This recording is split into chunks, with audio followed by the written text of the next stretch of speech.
Behold, the Lamb of God who takes away the sins of the world.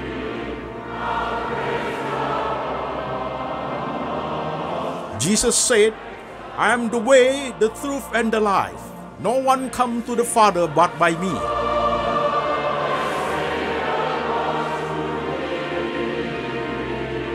For God so loved this world, so he gave his one and the only Son. Whoever believes in him shall not perish, but have eternal life. Shalom jemaat sekalian, saya Pendeta Antoni Chang. Salam kepada seluruh jemaat setiap pendengar firman lewat Latsmi, Lembaga Antoni Chang Ministry Internasional. Ibadah Latsmi hari ini temanya adalah Kedewasaan Rohani seri ke-41, Kontemplasi seri ke-67. Dan firman Tuhan hari ini kita ambil dari Injil Lukas pasal 5 ayat 1 sampai 11. Demikian firman Tuhan.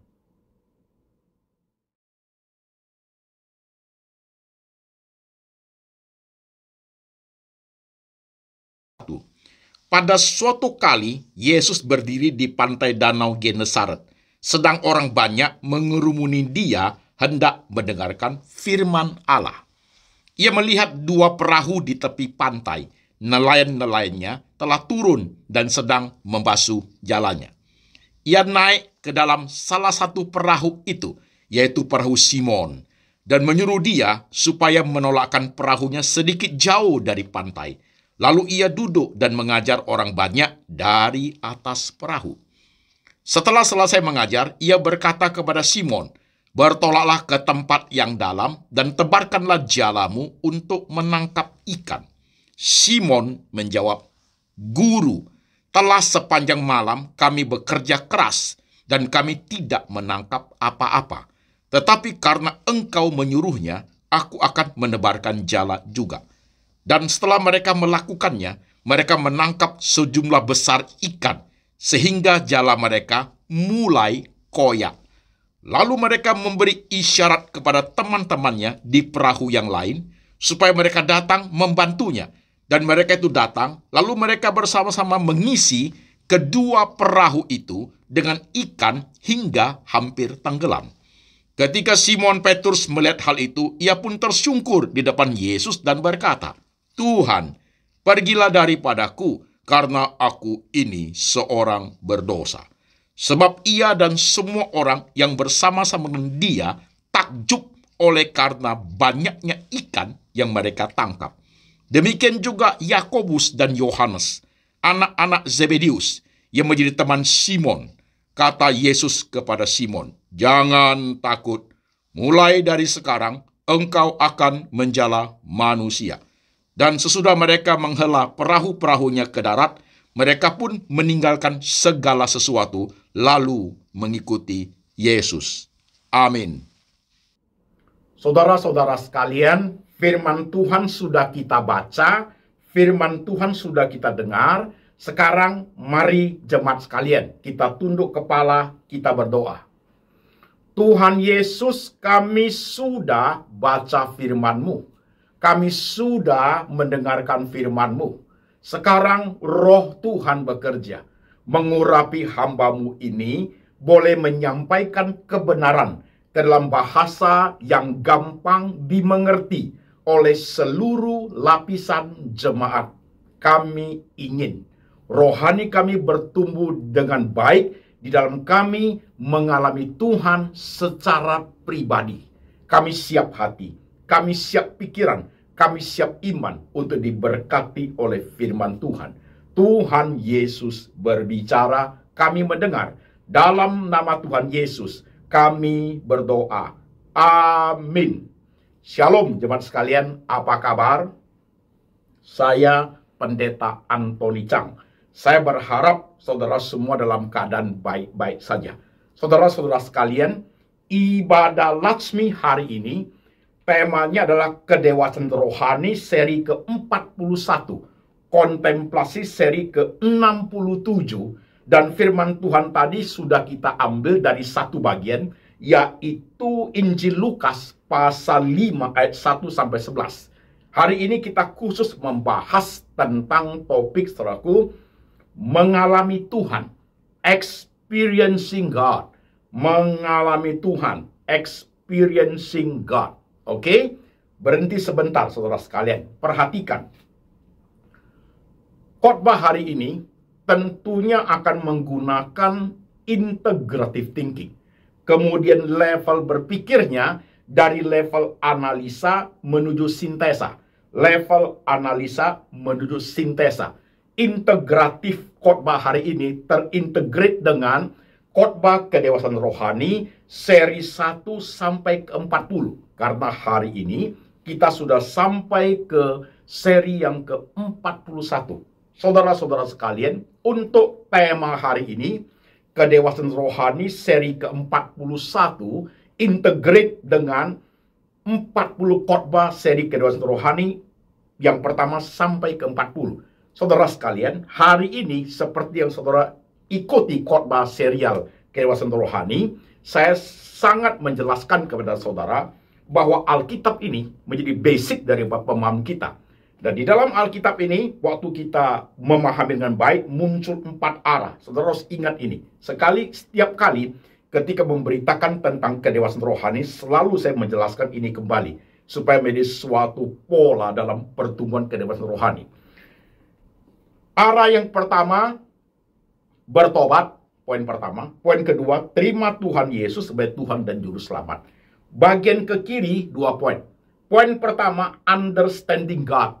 Mengalami Tuhan, mengerti Tuhan. Yang kedua poinnya, understanding self. Lebih mengalami diri. Oke? Bawah 2 poin, bagian bawah. Poin pertama, your heart. No, poin kedua, your mind. Hati dan pikiranmu. Sebelah kanan 3 poin.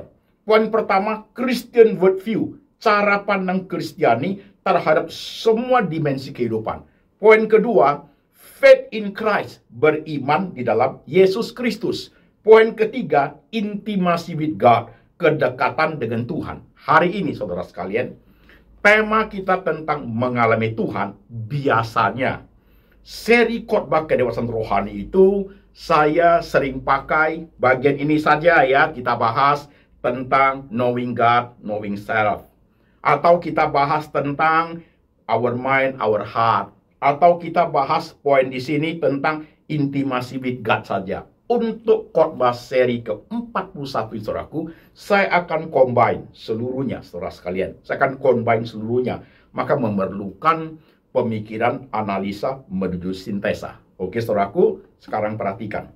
Saudara-saudara sekalian, ketika kita bicara mengenai mengalami Tuhan secara pribadi, experiencing God, itu menjadi suatu tema yang penting sekali bagi pertumbuhan kedewasaan rohani. Saudara perhatikan pelan-pelan, saya akan jelaskan step by step dengan pelan-pelan.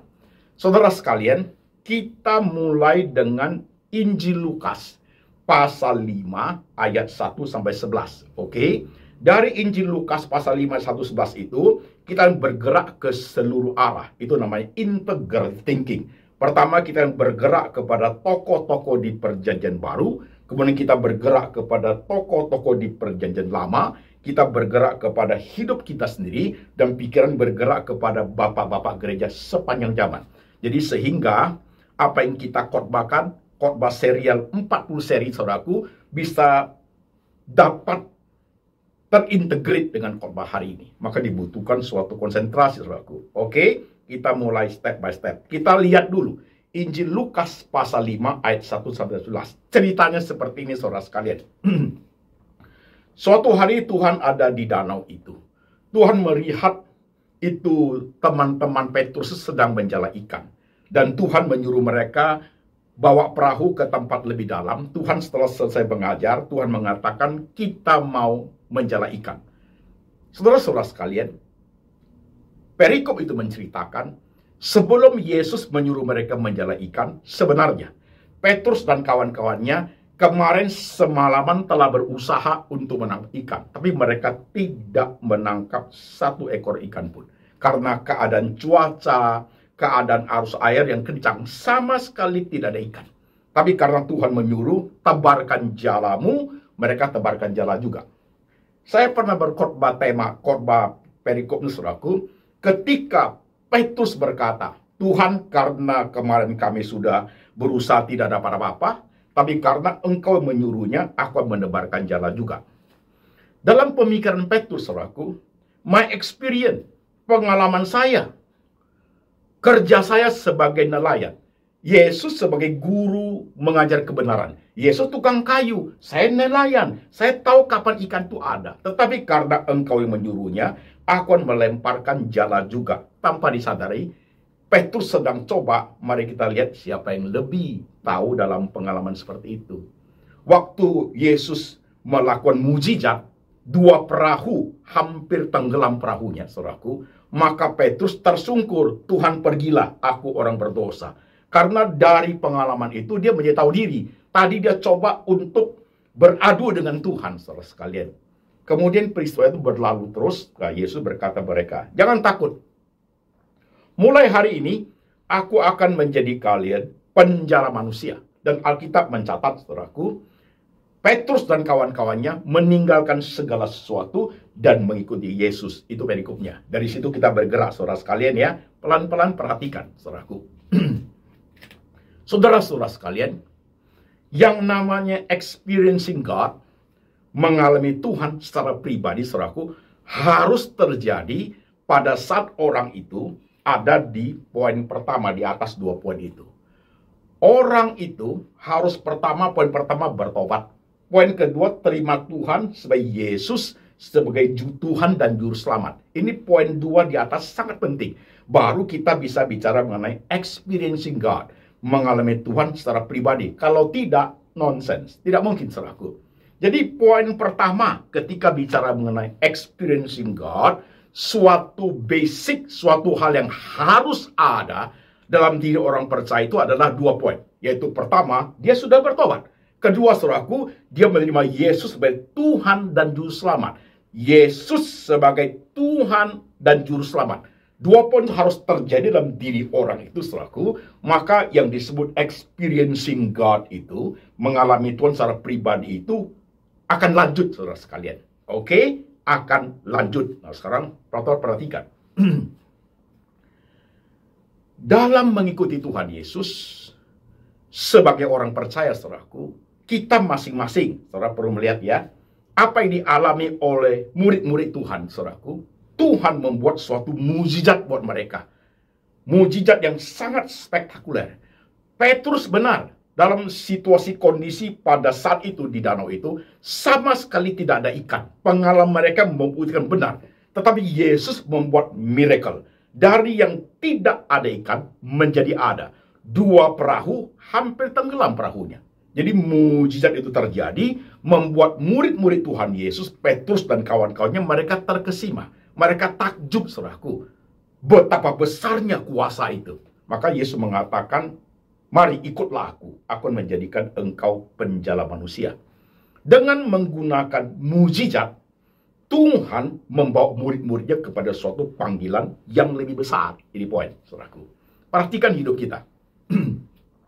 Saudara-saudara sekalian, sebagai orang percaya, tadi saya bilang harus bertobat, terima Tuhan Yesus sebagai Tuhan dan Juru Selamat. Ini harus ada momentumnya, saudaraku. Harus ada momentumnya. Maka saya suka bertanya kepada jemaat, kapan pertama kali kamu terima Tuhan Yesus sebagai Juru Selamat? Kapan?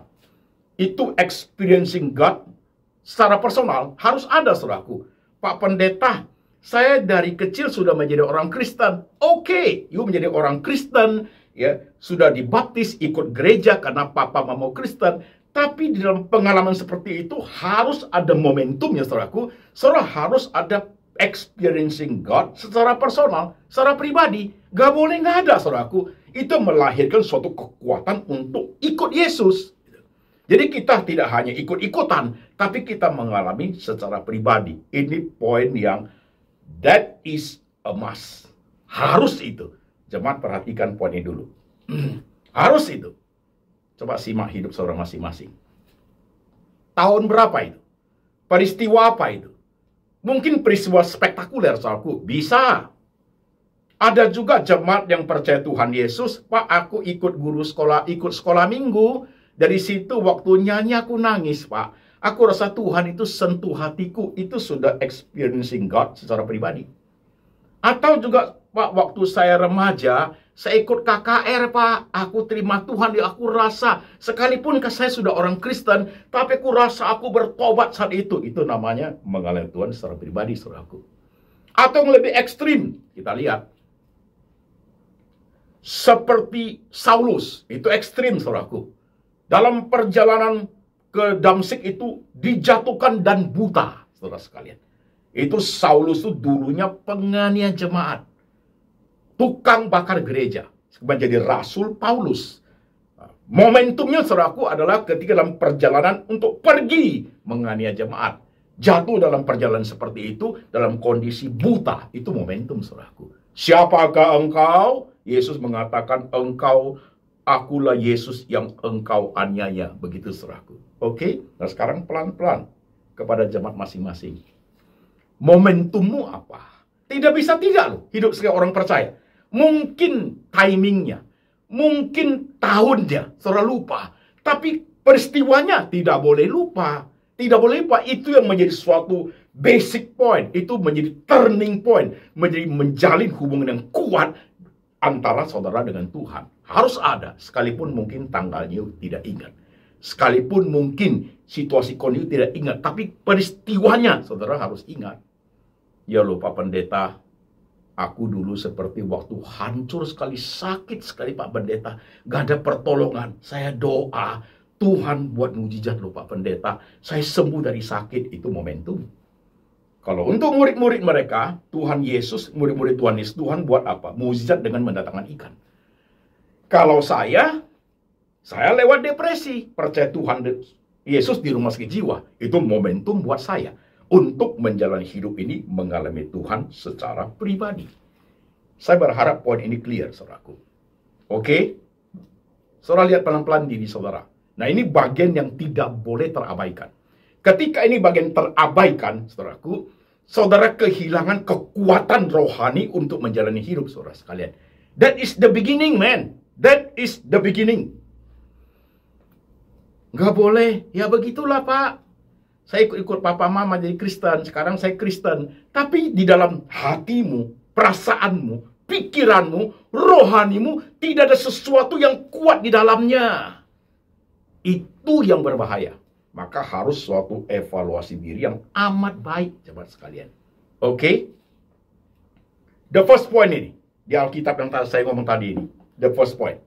The first point, bertobat, terima Tuhan, saya Tuhan dan Juru Selamat. Itu dua poin itu, saudaraku. Ada momentumnya, saudara jawab saya. Ada, baik dengan mukjizat apapun. Penyakit disembuhkan, usahamu Tuhan pulihkan, perceraian Tuhan satukan kembali. Ya. Apapun peristiwanya. Peristiwa pahit sekalipun.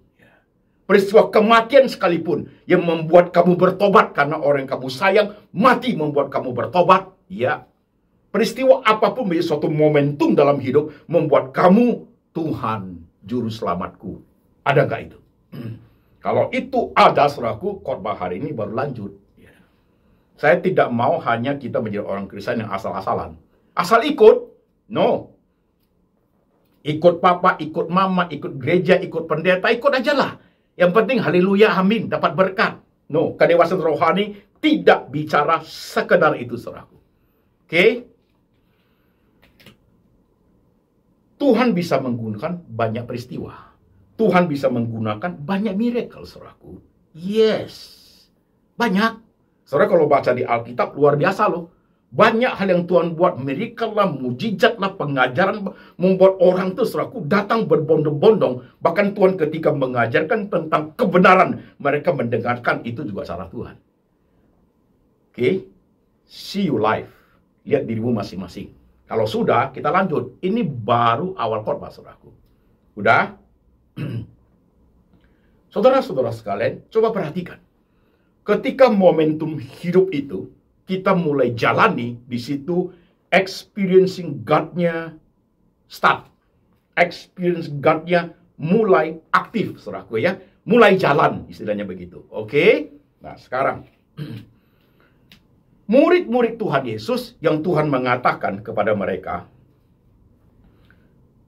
jangan takut, mulai sekarang aku menjadikan engkau penjala manusia. Alkitab mencatat loh, semua murid itu meninggalkan pekerjaan mereka, meninggalkan perahu, meninggalkan jala, bahkan meninggalkan orang tua mereka, pergi meninggalkan segala sesuatu, pergi mengikuti Yesus. Kok enak ya?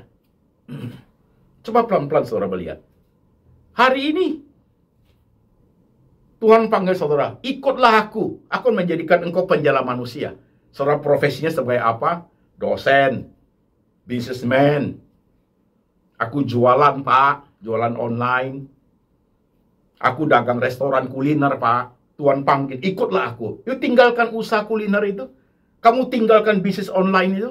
Kamu tinggalkan menjadi dosen. Tinggal tidak ngajar, ikut Tuhan.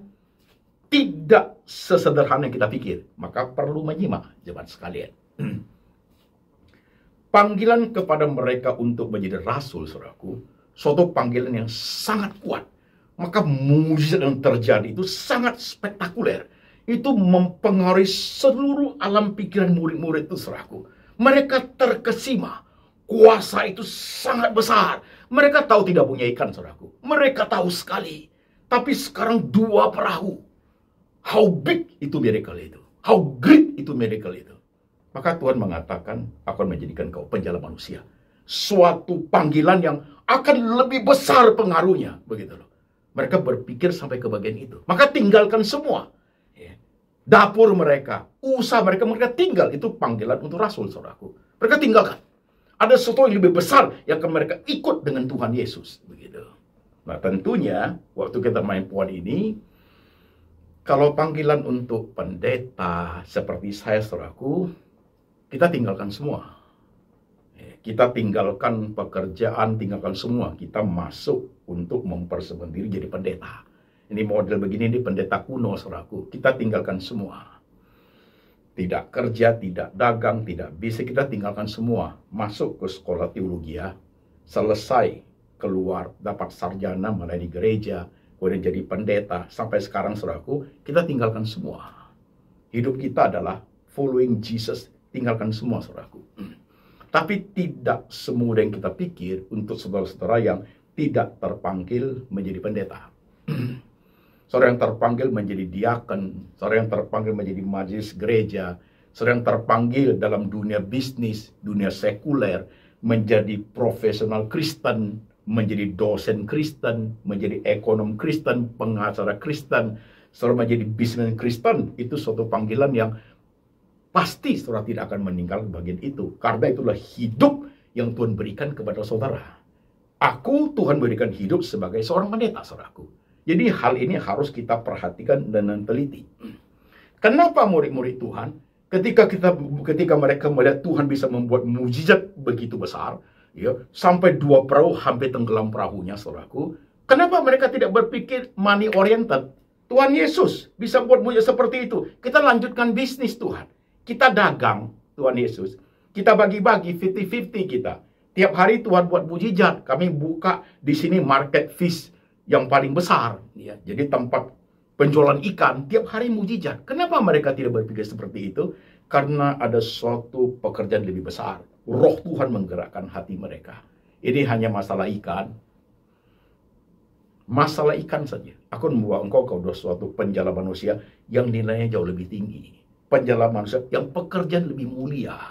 Yang ikut Yesus jauh lebih dari itu. Maka mereka tinggalkan semua, saudaraku. That is the great point, saudaraku. Oke, pelan-pelan yang menyimak, jemaat sekalian. Lanjut ya. Setelah mereka ikut Tuhan, saudaraku, mulailah yang namanya proses mengalami Tuhan itu. Experiencing God itu, saudaraku, aktif. Berjalan dari satu masa kepada satu masa, dari satu masa kepada satu masa. Nah, ini yang saudara harus perhatikan. Mengalami Tuhan, saudaraku, experiencing God itu tidak selalu everyday itu mujizat loh. No. Ini yang diajarin zaman sekarang. No. Yang namanya mengalami Tuhan, saudaraku ya. Itu mengalami Tuhan itu hidup bersama Tuhan dalam perjalanan hidup sehari-hari, saudaraku, yang di dalamnya ada semua bagian hidup itu loh. Itu baru artinya secara utuh, secara lengkap mengerti experiencing God. Itu penting. Mari kita lihat murid-murid Tuhan Yesus. Setelah mereka pergi mengikuti Tuhan, apakah everything is okay? Enggak, jemaat sekalian. Itu proses jatuh bangun experiencing God, murid-murid itu luar biasa. Ya, waktu Tuhan membuat mujizat A, mujizat B, mereka lihat, mereka takjub. Tapi ketika Tuhan mulai mengajar, barang siapa yang tidak minum darahku, barang siapa yang tidak makan dagingku, ia tidak mendapat bagian dalam aku. Kaget mereka, shock mereka. Ajaran terlampau keras, dia suruh kita makan daging, minum darah. Mereka pergi loh, saudaraku. Tapi ketika mereka mendengar Yesus membuat mujizat lagi, mencelikkan mata orang buta, membangkitkan orang mati, mereka ikut lagi, saudaraku. Satu tahap demi tahap following Jesus itu, mengalami Tuhan Yesus itu dalam hidup mereka itu jatuh bangun, saudaraku. Kita urut ya, kita urut saudara sekalian. Perhatikan. Mereka Tuhan mengajar ini itu mereka ikuti. Mereka coba renungkan sampai suatu momen Tuhan mengatakan, anak manusia akan dibunuh. Dia akan disalibkan. Pada hari ketiga dia akan bangkit dari antara orang mati. Itu shock, saudaraku. Pasti shock. Mengalami Tuhan dengan mujizat yang ada. Kemudian ditambah dengan ajaran Tuhan yang mereka ikuti akan mati. Itu shock. Luar biasa. Sampai kepada Yesus ditangkap. Yesus disiksa, Yesus dianiaya. Itu pengalaman pribadi mereka dengan Tuhan itu goncang luar biasa, saudaraku. Sampai kepada peristiwa Petrus menyangkal Yesus. Is it right? Sampai kepada Yesus setelah Yesus mati, saudaraku. Dalam Alkitab di Markus 16 itu, saudaraku, enggak ada satu murid pria pun. Rasul-rasul itu datang untuk ke dalam kuburan melihat Tuhan Yesus. Enggak ada. Yang ada diwakili 3 perempuan. Maria Magdalena, Maria ibu Yakobus, dan Salome pergi ke kuburan untuk meminyaki tubuh Yesus. Itu begitu.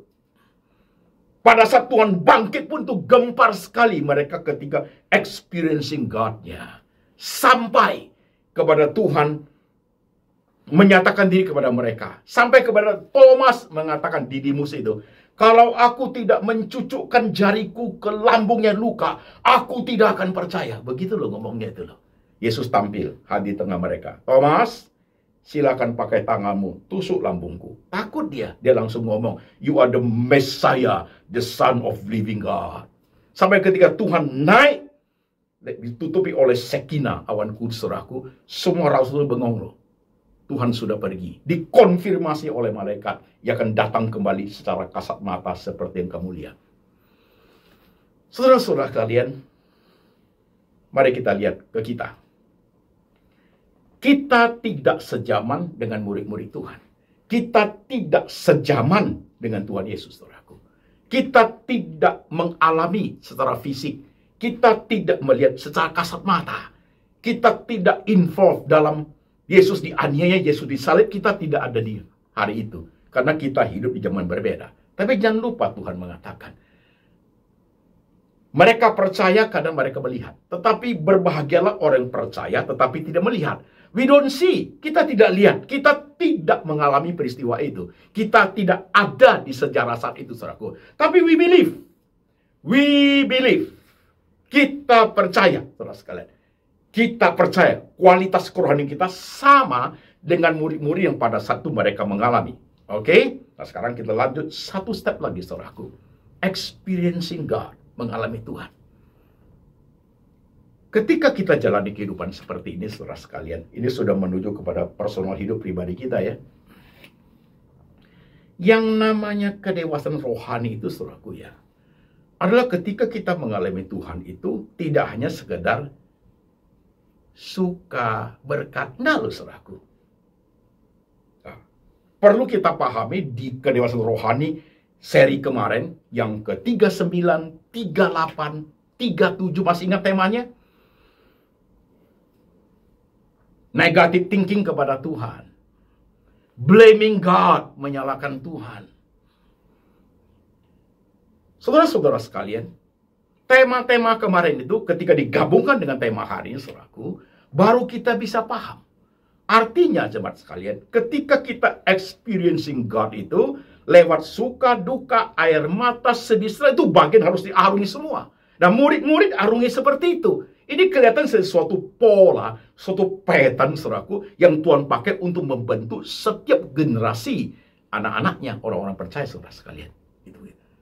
Nah, saudara harus simak sebentar.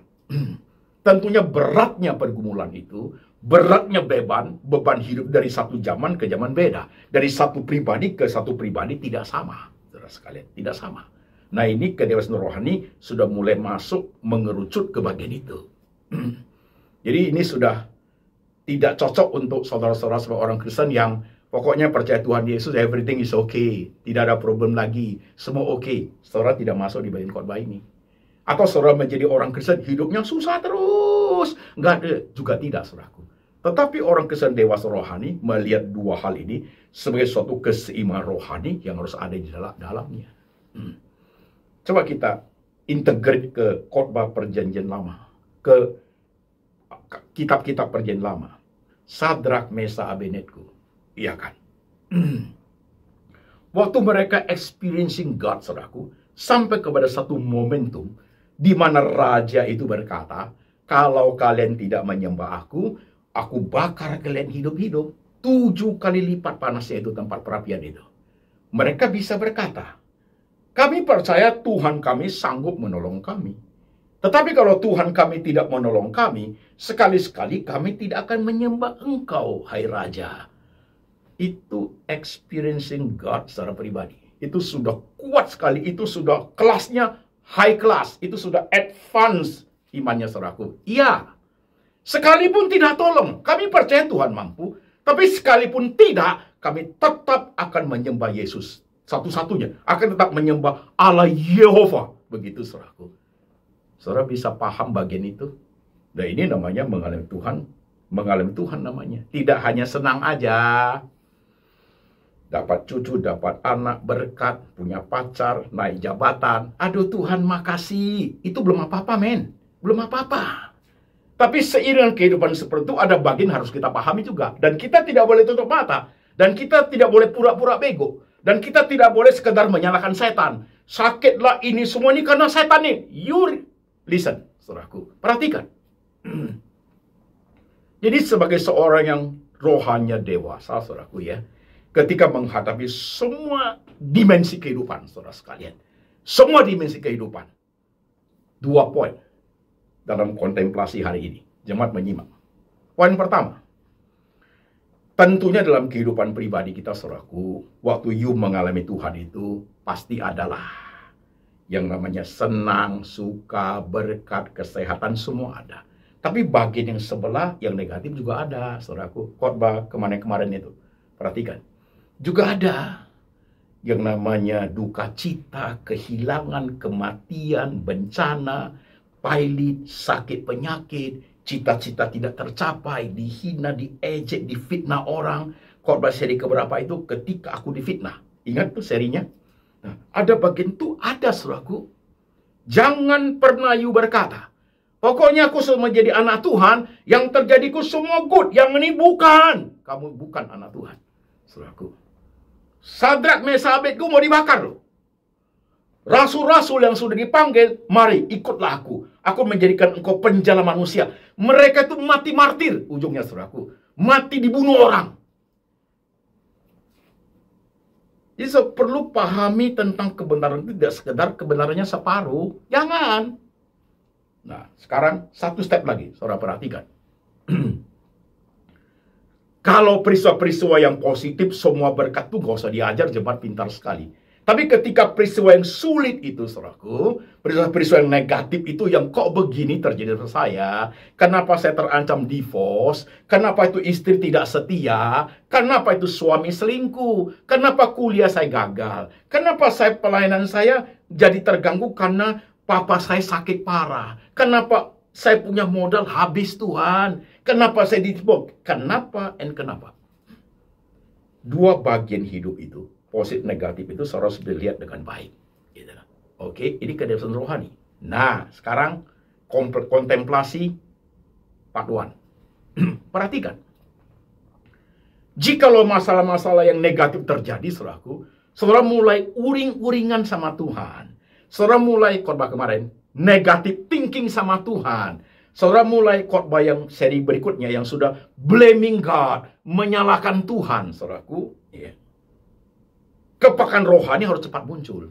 Saudara harus berpikir, kontemplasi poin pertama ya. Ada something wrong dalam hidup saya ini. Jadi bukan sekedar kita orang percaya kalau alam istri terlibat di dalamnya dan tenggelam dalam kasus itu. No, bukan itu. Itu bukan kesan rohani. Ketika kita mengalami hal yang tidak baik itu, kita mulai uring-uringan selaku kepekaan rohani itu mengajak kita untuk berpikir, gua ada nggak beres nih. Itu poinnya. Gua mulai uring-uringan sama Tuhan ini. Dengan apa yang saya alami, kasus ini itu, gua sudah mulai negatif thinking sama Tuhan nih. Wah, saya sudah tidak benar. Hati saya mulai cenderungnya mulai menyalahkan Tuhan nih. Wah, something wrong dalam saya. Itu step one. Itu kontemplasi bagian pertama di kontemplasi seri ke-67 ini. Pelan-pelan menyimak. Jadi bukan kamu tenggelam dalam kasus, tidak bisa lihat apa-apa lagi, taunya nangis menyalahkan Tuhan. No, you mesti keluar dan melihat dirimu. Saya sudah mulai nggak benar ini. Tuhan, dengan ada apa yang saya hadapi yang tidak baik ini, suamilah, istrilah, anaklah, sakitlah, uanglah, inilah. Ya, saya mulai tidak benar nih Tuhan. Saya mulai menyimpang dari rel nih Tuhan. Hati saya, pikiran saya sudah kacau nih Tuhan. Amati dirimu. Poin tadi ini, knowing self. Amati dirimu. Heart and mind. Perhatikan hati dan pikiranmu. Tuhan, lihatlah hatiku, ujilah pikiranku, jikalau jalanku serong, tuntunlah aku ke jalan yang kekal. Mazmur 139 ayat 23 dan 24. Kontemplasi bagian pertama di part 67 ini, saudaraku. Saya mulai nggak benar nih dengan rohani saya seperti ini, dengan kasus yang saya hadapi. Itu saudara peka. Tetapi saudara pikir tenggelam dalamnya, pokoknya gua nggak mau tahu lah Pak Pendeta. You tidak rohani. Kedewasaan rohani tidak ada pada diri saudara. Saudara hanya terbawa oleh perasaan emosi saja. Ya sudah, Tuhan mau apa terserah. You tidak rohani. Kontemplasi 66 ini, 67 ini saudaraku, poin pertama. Cepat evaluasi dirimu. Kalau dalam keadaan duka, kemalangan, kematian, bencana, kehilangan, apapun itu yang menyusahkan hatimu, penghinaan, ya, fitnah apapun, saudaraku, yang menyusahkan hatimu dan terkesan Tuhan tidak tolong, terkesan Tuhan diam, kamu mulai mempertanyakan itu. Coba mulai pikir, gua mulai nggak beres ini hubungan saya dengan Tuhan. Good point. Ingat Sadrak Mesak Abednego loh. Dalam kasus mereka itu bukan bicara harta loh, bukan bicara mengenai masa depan loh, bukan bicara mengenai rumah loh, bukan bicara mengenai nyawa. Sekalipun Tuhan kami tidak menolong kami tidak akan menyembah Engkau Raja. Itu mati terbakar, saudaraku. Saudara lihat, rohani sampai di bagian itu. Rohani sampai bagian itu. Saudara berani evaluasi diri. Poin 1, baru poin 1. Kontemplasi ini, hari ini. Something wrong dalam hidupmu. Apapun itu negatifnya hidup kamu itu.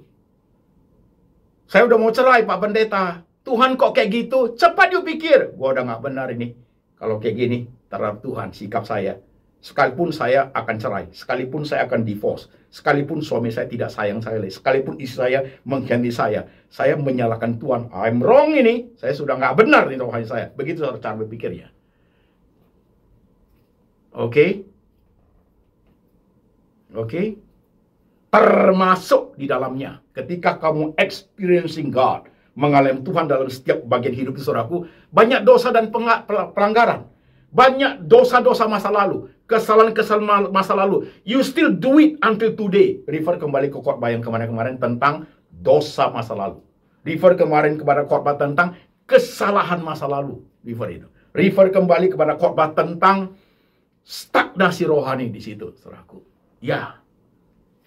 Lihat itu, lihat itu Yudas Iskariot. Dia jual Yesus. Lihat itu Petrus. Dia sangkal, bahkan dia maki-maki, dia kutuk-kutuk, saudaraku. Ketika ayam berkokok baru kaget dia. Tuhan ingatkan dia, begitu. Ya kan? Saudara-saudara sekalian, kontemplasi part 67. Poin 1. Cepat you. 5 menit di Starbucks, 10 menit di kantor, setengah jam di rumah. Dengan semua problematika hidup yang pahit sekali. Waktu you mulai ngomong, Tuhan kok begitu, Tuhan kok begitu. Cepat lihat diri, aku sudah nggak beres nih rohani saya. Saya mulai nggak beres terhadap Tuhan ini. Itu good. Itu dibutuhkan kesadaran yang amat tinggi, cepat sekali. Bukan sekedar hanya karena air mata, bukan sekedar hanya kehilangan ini itu, bukan karena sekedar nggak bisa jalan, sakit, stroke, bukan sekedar tidak dihargai, bukan sekedar itu. Ada something beyond, suatu kerohanian jauh lebih tinggi, begitu. Oke?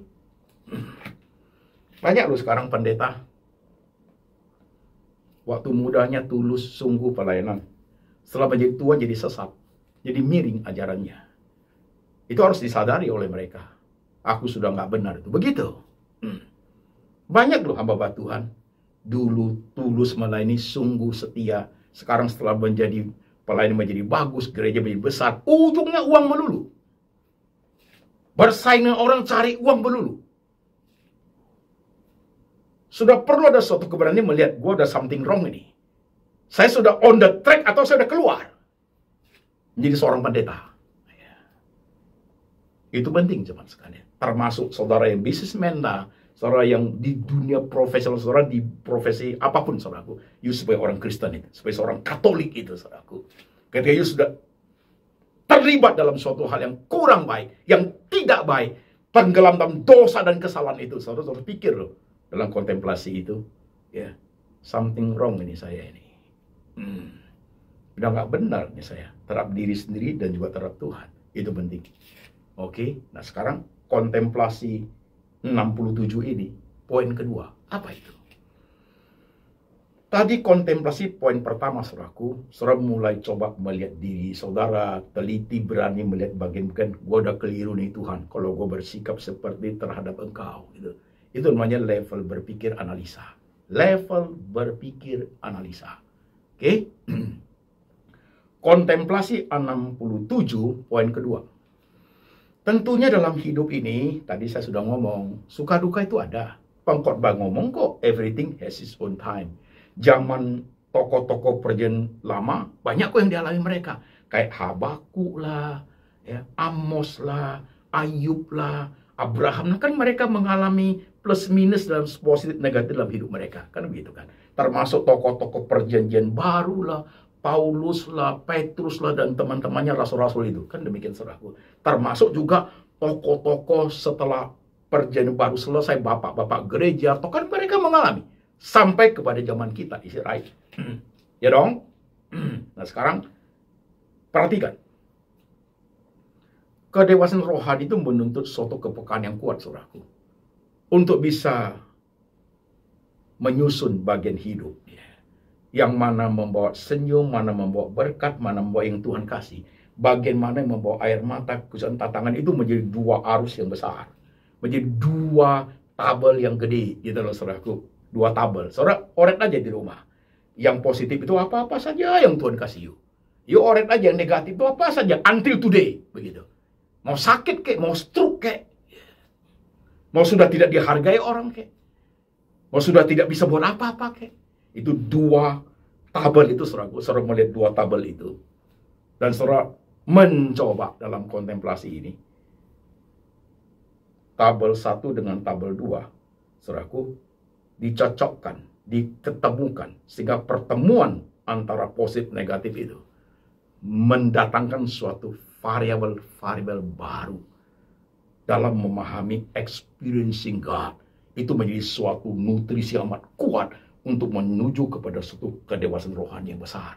Itulah yang disebut level berpikir sintesa. Oke, saudaraku, itu yang disebut level berpikir sintesa.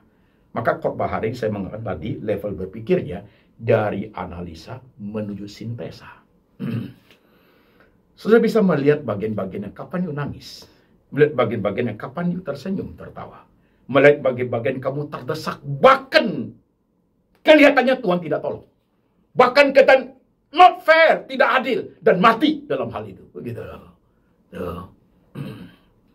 Bahkan orang-orang yang tidak percaya mentertawakan kita. Di mana Tuhan Allahmu? Begitu loh saudaraku. Sampai di situ kerohanian itu. Bukan hanya sekedar Tuhan pasti tolong. Bukan sekedar itu kedewasaan rohani saudaraku. Ketika kita mampu mempertemukan tabel positif dan negatif dalam hidup kita, timbul suatu pemahaman yang kuat, suatu variabel-variabel yang baru dalam pertumbuhan rohani, dalam mengalami Tuhan secara pribadi. Orang mengalami Tuhan, saudaraku, sampai mati. Mati martir. Terkesan tidak ada pertolongan Tuhan. Terkesan Tuhan sudah tidak turun tangan bagian itu. Iya. Terkesan dunia mentertawakan. Yes. Tapi itu dunia. Tapi ketika rohani kita bertumbuh, itu yang dunia tertawakan. Dunia tertawa lihat Yesus terpaku di atas kayu salib. Gak ada apa-apanya, gak ada kuasanya. Tidak pakai pakaian apa-apa. Lemah sekali. Mereka tidak melihat justru kuasa pengampunan muncul dari atas kayu salib. Maka itu saudara sekalian, coba kembangkan level berpikir, analisa terhadap kerohanianmu, saudara sendiri yang perhatikan dengan baik dalam dunia kontemplasi.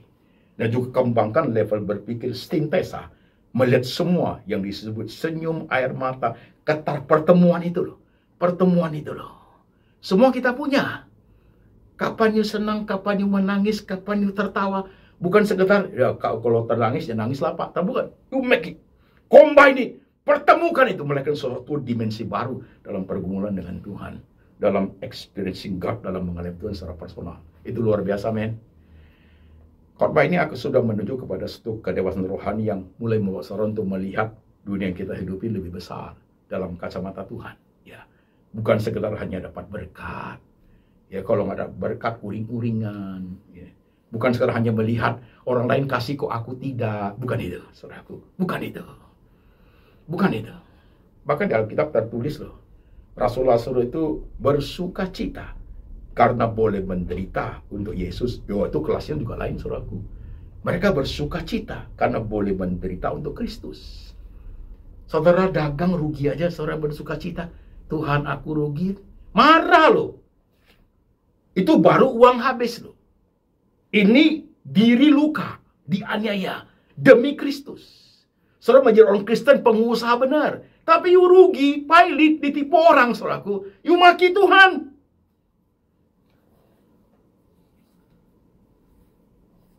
Coba kita masuk ke bagian seperti itu, jemaat sekalian. Di khotbah kedewasaan rohani, seri ke-41 ini. Tidak mudah sih. Tidak mudah. Tapi bagi saudara yang ingin, saudara yang mau dalam dunia kontemplasimu, coba yuk masuk ke bagian itu. Ada something wrong nih dalam hidup saya, Tuhan. Ketika saya mengalami hal yang negatif sekali ini, saya mulai tanda tanya, curiga, bahkan blaming Kau, Tuhan. Something wrong ini di sini dan di sini. Level analisa berpikirnya. Atau kamu masuk ke bagian berpikir, di tengah air mata senyum, aku coba memahami bagian ini, pertemuan bagian itu dalam hidup saya, Tuhan. Ada suatu red line, garis merah yang harus saya pahami. Itu level berpikir sintesa saudaraku. Ya. Will you? Tua muda, besar kecil, pintar bodoh, kaya miskin, pendeta, diaken, majelis, anak-anak Tuhan, kaum awam. Kita diberi kesempatan oleh Tuhan untuk masuk dalam dunia perubahan rohani yang seperti ini. Itu namanya kedewasaan rohani. Saudara mau?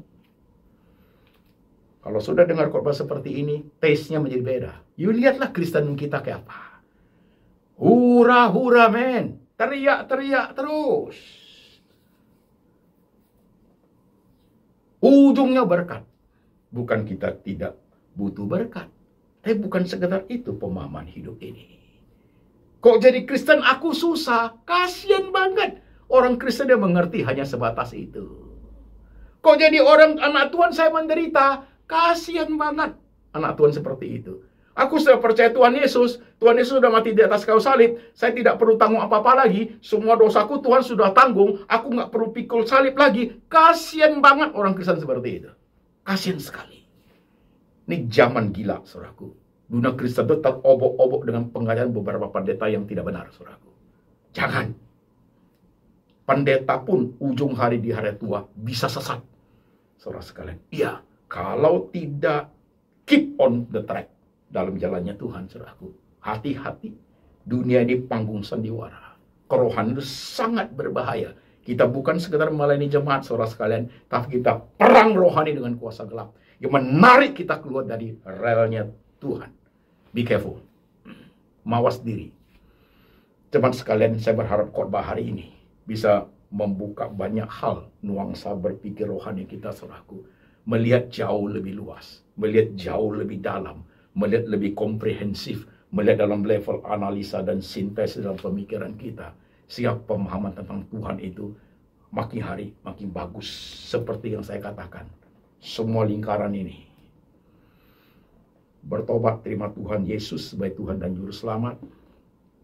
Knowing God, knowing self, your heart, your mind, Christian worldview, faith in Christ, intimacy with God.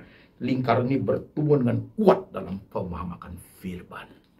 Oke jemaat, bawa pulang khotbah ini dan dengar khotbah ini 3 kali, 4 kali, bahkan 5 kali.